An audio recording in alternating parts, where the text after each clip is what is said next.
Today, I want to talk a little bit about the service of 9 Lessons and Carols, which is coming up on the third Sunday of Advent, and this year it's going to be held down at Epiphany on December 17th at 4 p.m. So we hope to see you all there. And I just wanted to give you a little bit of historical background on the development, why this service exists. So the service of Lessons and Carols began all the way back in the year 1880.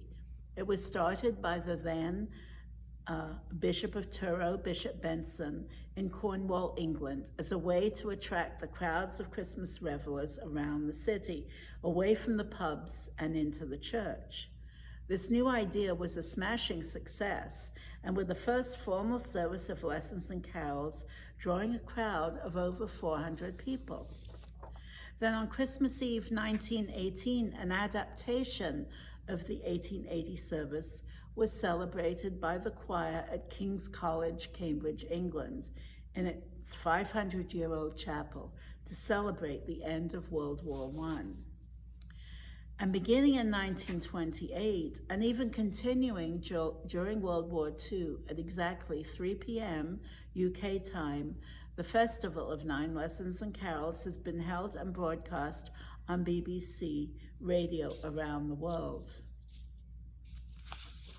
Keeping up with modern technology, in 1954, the BBC began to televise the service, making Lessons and Carols a tradition, not just in England, but across the world. But it is thanks to King's College, Cambridge, the tradition of Lessons and Carols that started in 1918 has become popular in the world over, even outside of the Anglican community.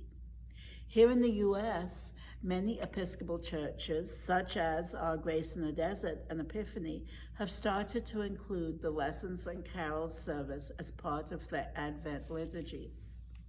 In the service, scripture, hymns, and choir anthems work together to tell the story of the coming Messiah, to prepare our hearts to welcome our newborn King at Christmas. For me, Lessons and Carols is one of the most moving services of the entire Christian year, and one of my favorites.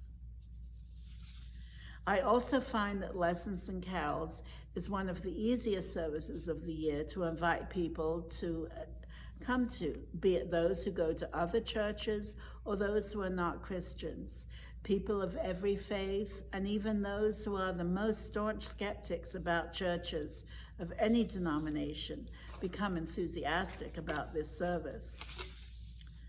Though the world continues to change, there's still something about the singing the hymns of Advent and Christmas that people are receptive to.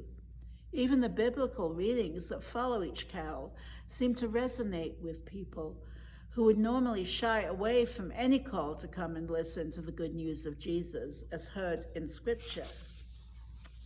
So this is the perfect opportunity to bring someone along with you who is very reluctant to walk through the doors of a church.